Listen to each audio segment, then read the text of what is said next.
Yeah, it really is. This is a very different kind of film. Yeah, I mean, has he ever done anything approaching horror? And it kind of looks like a horror slash thriller sort of thing. Cape Fear would be the closest that he's ever come to that. And that was a good movie, not a great movie, but I'm really excited to see this finally after months and months and months of waiting for it. It almost feels like it's got a little bit of a Wicker Man kind of feel to it in a sense. Bees!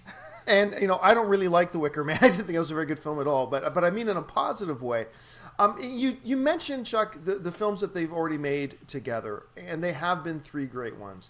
The Aviator, The Departed, The Gangs of New York. If I'm not mistaken, and I haven't double-checked my facts on this, all three were at least nominated for Best Picture, with The Departed actually winning Best Picture and getting Martin Scorsese his long overdue Oscar for Best Director. When you look at those three films, and we'll start with you, Chuck, those three films that they've done together already, The Aviator, Gangs of New York, The Departed, which stands out to you as possibly the best one? Well, I know I'm in the very small minority with this, but I loved Gangs of New York. I love it still. It had such an impact on me, especially coming a year after 9/11.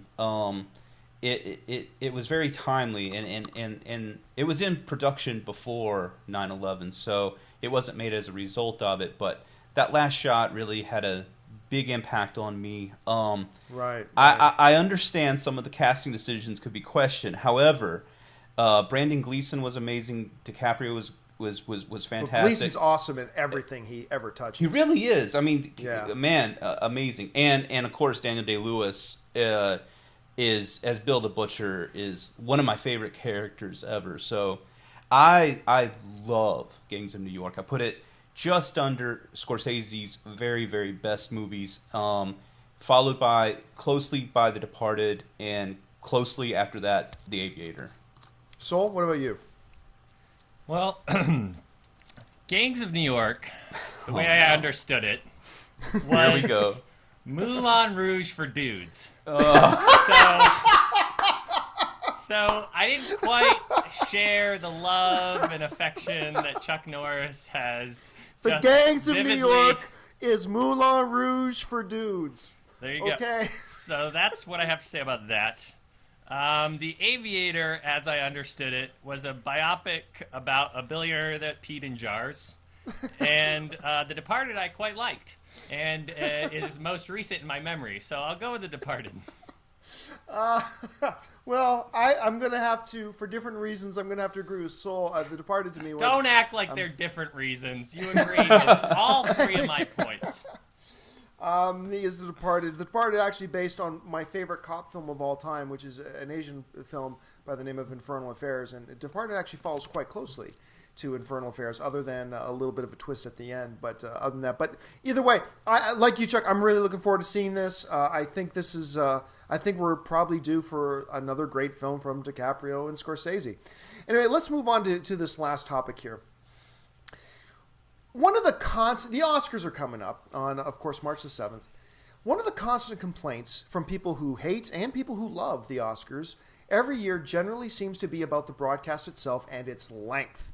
A lot of people will often complain about the length of the show and some of the, let's say, unnecessary things that are included in the show. One of the things that I have argued for years about that has been an unnecessary time waster at the Oscar ceremonies is that each song that is nominated for Best Song in a Motion Picture gets performed.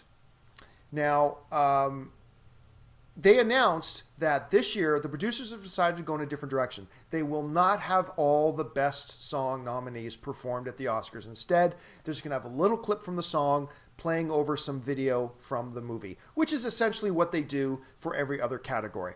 I think this is a wonderful, wonderful turn of events. And before I throw it open to Chuck and Soul, I'm going to tell you why I like this.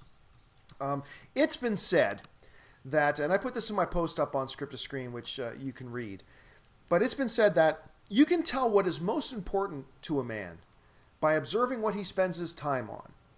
And if that's true, then if you watch the Oscars, you would come to the conclusion that the single most important thing in any one movie is a song that plays in it. It's more important than the director. It's more important than the actors. It's more important than the screenplay, because no less than 20 full minutes of every Oscar broadcast is taken up with the songs being sung.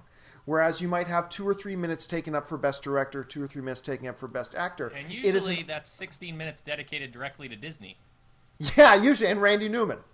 And here's the thing that really gets me about this, is that the usually what happens quite often is the Best Song nominee, it's not even a song that gets played in its entirety in a movie, and quite often is just a song that plays during the end credits. I remember when that one song by Annie Lennox, and I can't remember the name of the song, but from Lord of the Rings: The Return of the King.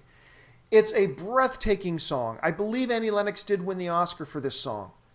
But it's played over the end credits.